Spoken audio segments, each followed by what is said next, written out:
Good morning everyone. हम लोग देखेंगे 8 और 9 अगस्त का द हिंदू। तो शुरू करते हैं। पहला ग्रेट बैरियर रीफ को लेकर न्यूज आई है। ग्रेट बैरियर रीफ ये कहाँ पर है, पहले तो हमें ये पता हो और होती क्या है। तो ग्रेट बैरियर का लोकेशन जो है, स्थान, ये स्थित है ऑस्ट्रेलिया में। अगर आप ऑस्ट्रेलिया का मैप देखेंगे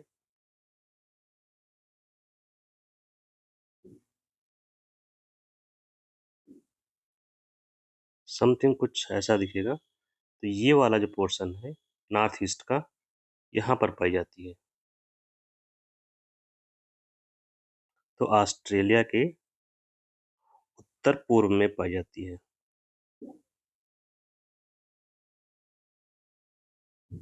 इसका लोकेशन है। न्यूज में क्यों है? यहाँ पर ग्रेट बैरियर रीफ क्या है? एक प्रकार के रीफ है। कौन सी बैरियर रीफ है? यहाँ पर जो पाए जाते हैं, जो कोरल्स पाए जाते हैं, उनकी संख्या में, कोरल्स की संख्या में गिरावट दर्ज की गई है।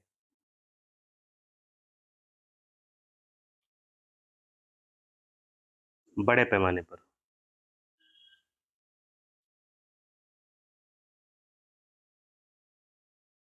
ये आपका ऑस्ट्रेलिया है। इसी वजह से न्यूज में है। तो इससे पहले हम समझते हैं कोरल्स क्या होते हैं। ये क्वेश्चन बहुत पूछा गया कि ग्रेट बैरियर रीफ कहाँ पाई जाती है, तो ऑस्ट्रेलिया के उत्तर पूर्व में। होते क्या है ये सिलेंट्रेटा संघ के जीव होते हैं। सिलेंट्रेटा, ये क्वेश्चन पूछा जाता है, कई बार पूछा गया है। संघ के जीव होते हैं और ये सिम्बायोसिस में रहते हैं। ये सिम्बायोसिस,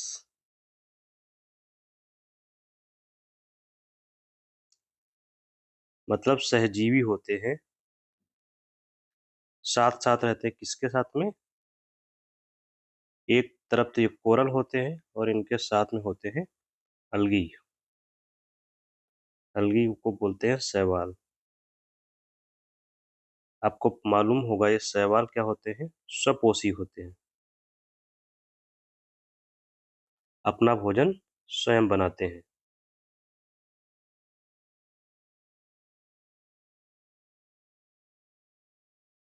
तो ये भोजन बनाते हैं और कोरल क्या करते हैं? इनको आवास प्रदान करते हैं। आवास और खनिज लवण।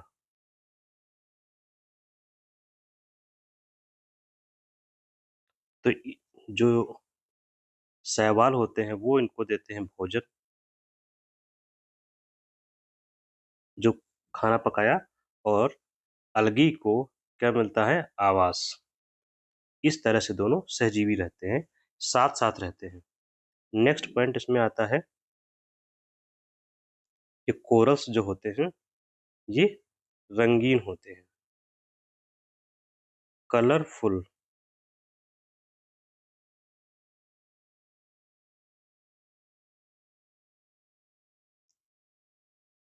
ऐसा क्यों है? क्योंकि इनका जो रंगीन कलर होता है, इसका कारण क्या होता है? इसके ऊपर पाए जाते हैं जो रंगीन शैवाल। तो इसी रंगीन शैवाल की वजह से जो कोरल होते हैं वो कलरफुल दिखाई पड़ते हैं। लेकिन एक घटना होती है जिसको बोलते हैं कोरल ब्लीचिंग।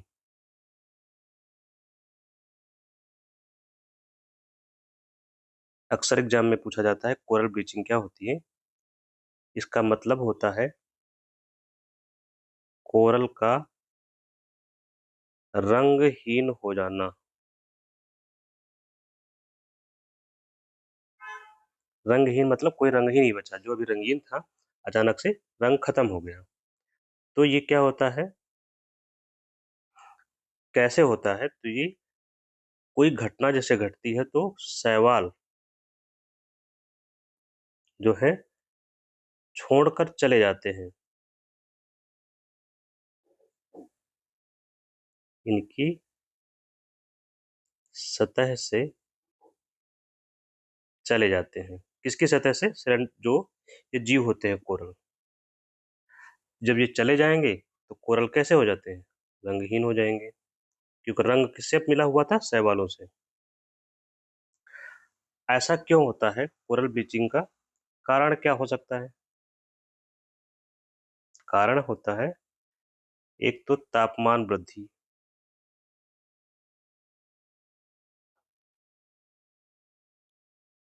जब तापमान में जल का ताप बढ़ जाता है तो ये इनके लिए उपयुक्त नहीं होता है और शैवाल चले जाते हैं। दूसरा हो सकता है तापमान में वृद्धि जो हो रही है इसकी वजह, इसका कारण क्या है? ग्लोबल वार्मिंग, और अच्छे शब्दों में लिखना है तो जलवायु परिवर्तन। हम जिसकी चर्चा कर रहे हैं ग्रेट बैरियर रीफ की, तो वहां पर आती है अल नीनो। तो अल नीनो की वजह से तापमान में वृद्धि होती है। ये भी हो सकता है इसका कारण, जैसे कि जो सिल्टेशन की मात्रा होती है, अवसाद की मात्रा अगर बढ़ गई तब भी ये अपना शैवाल चले जाते हैं और ये कोरल डेड हो जाते हैं। तो ये कारण है कोरल ब्लीचिंग के, जो आपको पता होना चाहिए जनरली। यहाँ पर कई सारे क्वेश्चंस पूछे जाते हैं इससे। एक तो यही कोरल ब्लीचिंग क्या होता है, कोरल्स क्या होते हैं। कभी कभी आता है कोरल्स किसके बने होते हैं, तो कोरल कैल्शियम के खोल से बने होते हैं। कैल्शियम कार्बोनेट से निर्मित होते हैं।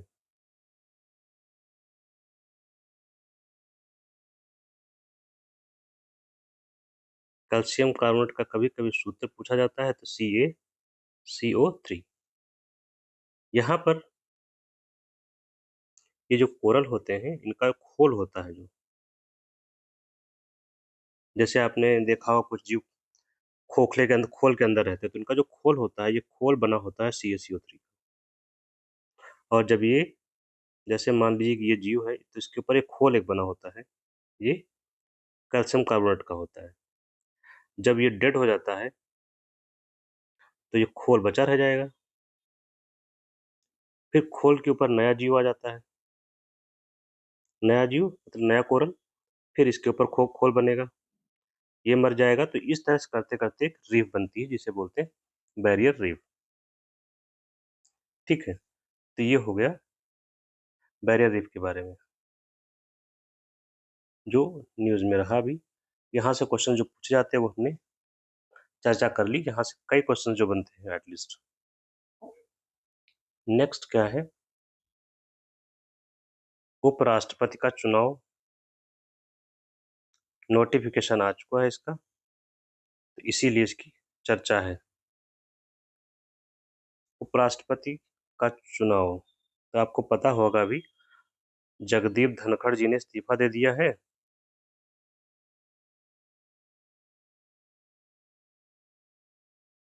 तो अब हो रहा है इसका चुनाव उपराष्ट्रपति पद का।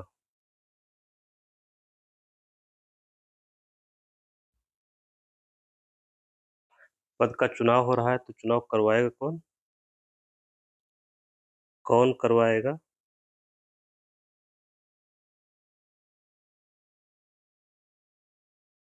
तो ये करवाता है election commission of India, Bharat चुनाव आयोग। निर्वाचन आयोग लिखा जाता है जनरली, ये करवाएगा चुनाव। उपराष्ट्रपति का पद अगर आप चाहते हैं तो आपको कुछ योग्यताएं धारित करनी होंगी। भारत का नागरिक होना तो अनिवार्य है ही, एक तो सिटीजन हो। यहाँ आपसे उम्र पूछी जाती है, कितनी उम्र होनी चाहिए, तो आयु आपकी उतनी होनी चाहिए जितनी कि राज्यसभा का सदस्य बनने की योग्यता हो। आयु आपकी 1 मिनट। अब इनकी जो योग्यताएँ होती हैं वो राज्यसभा का सदस्य बनने की योग्यता हो। का सदस्य बनने की योग्यता।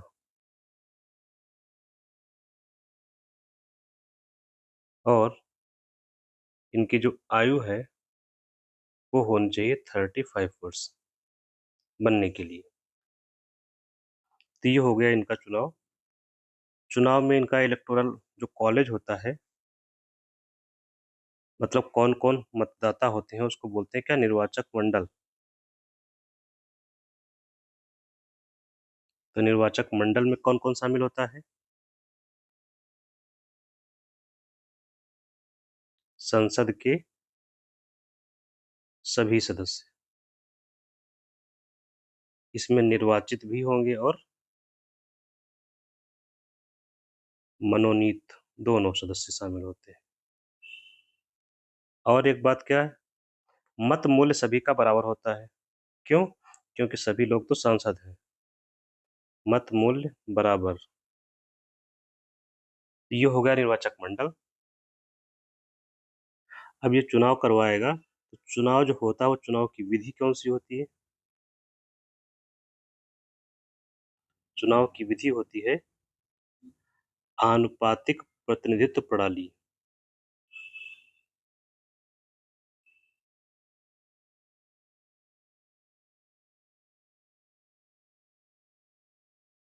की एकल संक्रमणीय पद्धति द्वारा। इसी पद्धति से राष्ट्रपति का चुनाव भी होता है। इस विधि में क्या होता है? जो वोटर होता है, वोटर प्रेफ़रेंस क चुनता है, वरीयता क्रम का चुनाव करता है। वरीयता क्रम अंकित करता है बैलेट पर और फिर उसी की गणना होती है। जैसे मान लीजिए कि रमेश, कमलेश और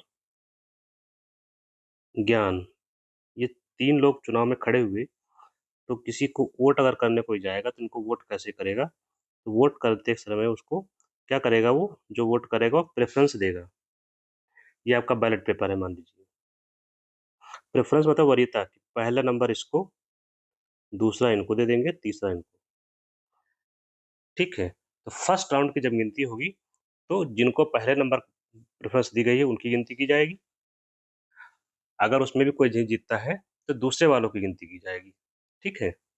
और दूसरे वाले ये कैसे किया जाएगा? जो लास्ट में आएगा, जैसे फर्स्ट राउंड जब होगा, तो जो व्यक्ति लास्ट में होगा, जिसको सबसे कम वोट मिलेंगे, उसके वोट कैंसल कर दिए जाएँगे और वो सभी लोगों में बाँटे जाएँगे उसकी सेकंड प्रेफ़रेंस के हिसाब से। तो ये हो गया इनका चुनाव की जो प्रक्रिया है, निर्वाचक मंडल कैसे होता है। यहाँ एक चीज़ अगर पर्चा दाखिल करते समय जब जिसको बोलते हैं पर्चा दाखिल, मतलब नामांकन जब के लिए जाते हैं, तो नामांकन के समय 20 लोग जो चाहिए प्रपोज़र के रूप में चाहिए होते हैं और 20 लोग चाहिए होते हैं सेकेंडर्स के रूप में। ये दोनों ही सांसद होंगे आपके। जो मतदाता है, यहाँ पे मतदाता कौन है? सांसद। तो ये उपराष्ट्रपति के बारे में बेसिक जानकारी हो गई। अगर इसमें हमें देखना है इस्तीफ़ा जो आपसे पूछा जाता है, तो इस्तीफ़ा किसको देगा? राष्ट्रपति को। कार्यकाल कितना होता है? 5 वर्ष। ठीक है? शपथ इसका उल्लेख अनुच्छेद 69 में है, ना कि 3rd शेड्यूल में। तो ये उपराष्ट्रपति के बारे में हो गया। तीसरा है एससीओ की बैठक।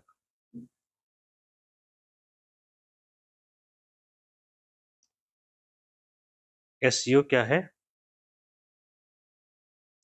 शंघाई सहयोग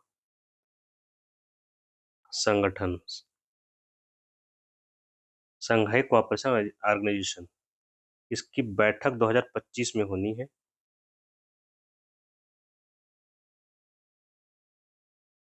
कहाँ होगी? चीन में। जगह का नाम है तियानजिन।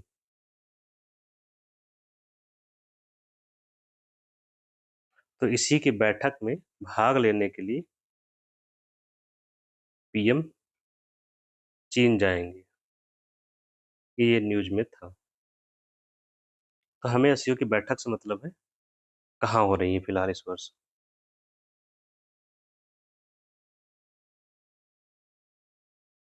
नेक्स्ट क्या है? एक न्यूज थी राइट टू रिकॉल की। टेक्स्ट और कॉन्टेक्स्ट में आपने देखा होगा। राइट टू रिकॉल मतलब वापस बुलाने का अधिकार।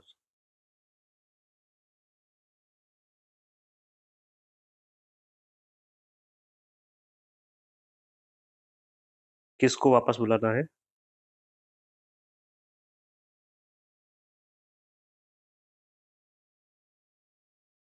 तो चुने हुए प्रतिनिधियों को।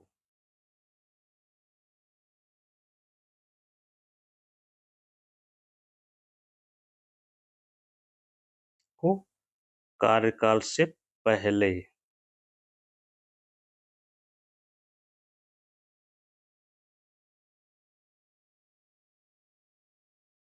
दो चीजें यहाँ पर है।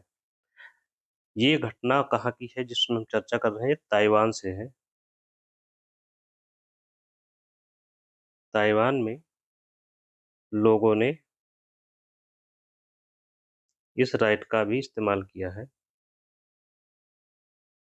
राइट टू रिकॉल का। वहाँ कुछ सदन में इश्यूज थे। ताइवान की जो संसद है जिसको बोलते हैं लेजिस्लेटिव युआन, वहां पर भारत में ये जो है अधिकार नहीं है।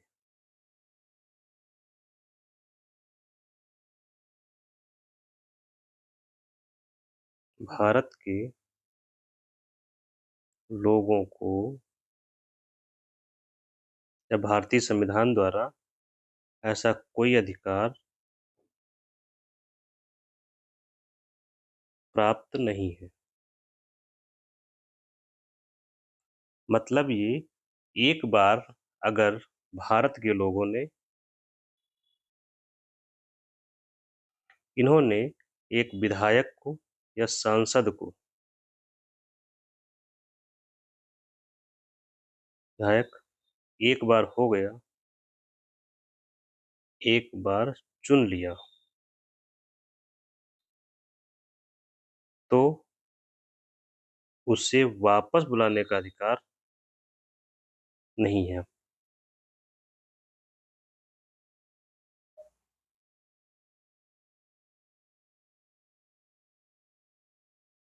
अधिकार जनता के पास नहीं है। अब तभी होगा जब वो 5 साल उसका जो टेन्योर है, कार्यकाल है, पूरा हो जाएगा तब। तो भारत के लोगों को प्राप्त नहीं है। तो ये कहाँ पर प्राप्त है? एक तो आपने ताइवान का देखा, जो विकसित देश है। विकसित देशों में ऐसे राइट्स मिलेंगे आपको, जैसे स्विट्जरलैंड है, वहां पर आपको मिलेगा, जहां जनता जागरूक है।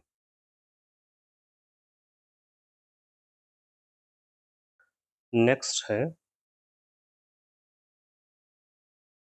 जैव चारकोल, बायोकर बोलते हैं इसको हिंदी में। जैव, टेक्स्ट और कंटेक्स्ट में आया हुआ है ये होता क्या है?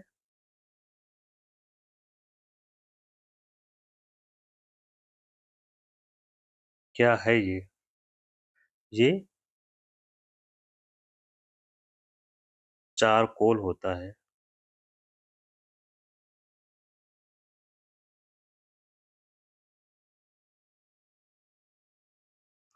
जिसका निर्माण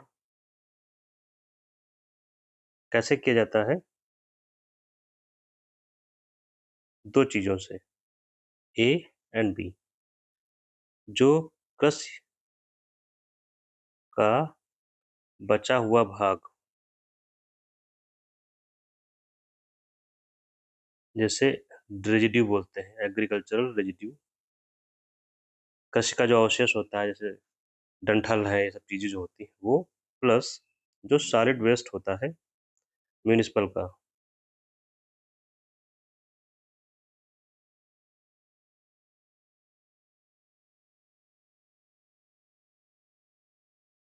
इन दोनों को ही दोनों से करते हैं, प्राप्त करते हैं, जो भी ऑर्गेनिक जो होता है वो। इनको पायरोलिसिस के द्वारा, किसके द्वारा? पायरोलिसिस मतलब उच्च ताप पर जलाकर प्राप्त किया जाता है, और कम ऑक्सीजन की उपस्थिति में।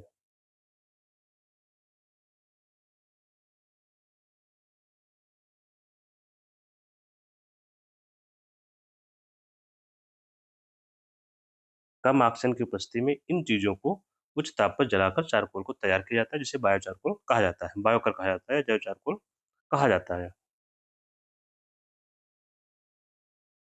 ठीक। इससे लाभ क्या होता है?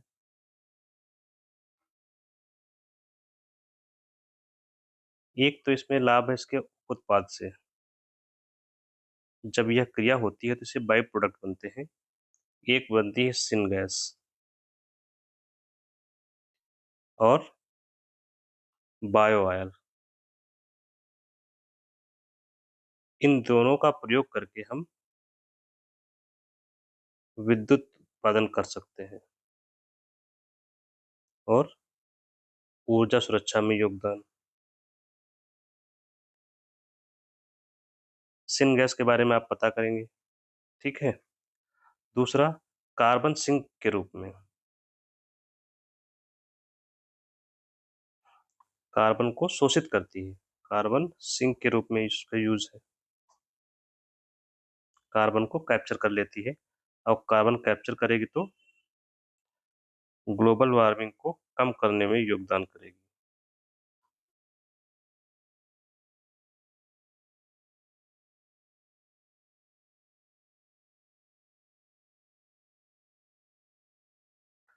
उपयोग इसका अगर हम देखते हैं कहाँ-कहाँ करते हैं,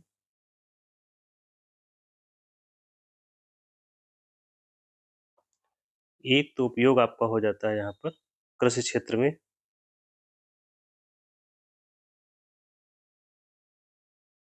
इसको मिलाया जाता है जैव चारकोल, तो क्या फ़ायदा होता है?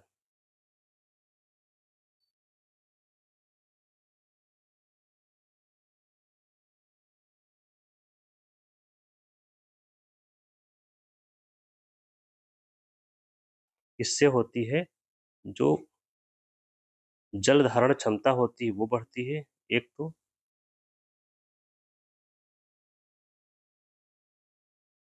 और मृदा की उर्वरता,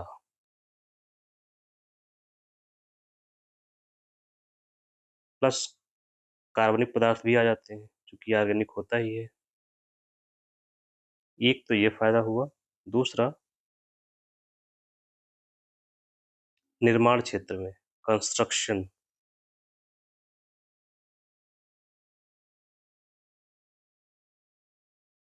यहाँ पर क्या होता है, जो निर्माण सामग्री होती है,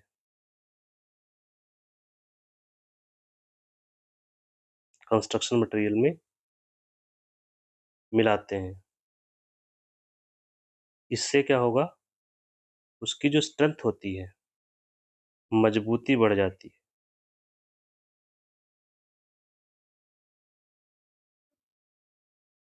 तो कंस्ट्रक्शन क्षेत्र में हो गया, एग्रीकल्चर सेक्टर में हो गया, जो इसका महत्वपूर्ण उपयोग किया जाता है। और थर्ड अगर हम देखते हैं इसको, वेस्ट वाटर के ट्रीटमेंट में।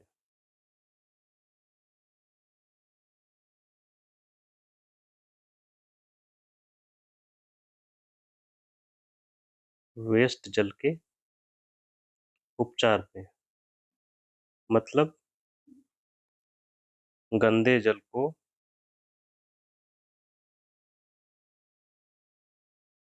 स्वच्छ बनाने के लिए इसका प्रयोग किया जाता है। ये हो गया बायोकर या जैव चारकोल के बारे में, जो कि काफ़ी यूज़फुल टेक्निक है, बट इसका अभी बड़े स्तर पर अपने यहाँ उपयोग नहीं हो पा रहा है क्योंकि तकनीकी उन्नत नहीं है, फीडिंग स्टॉक वगैरह की समस्या है। इसी के साथ हम लोग खत्म करते हैं। Thank you.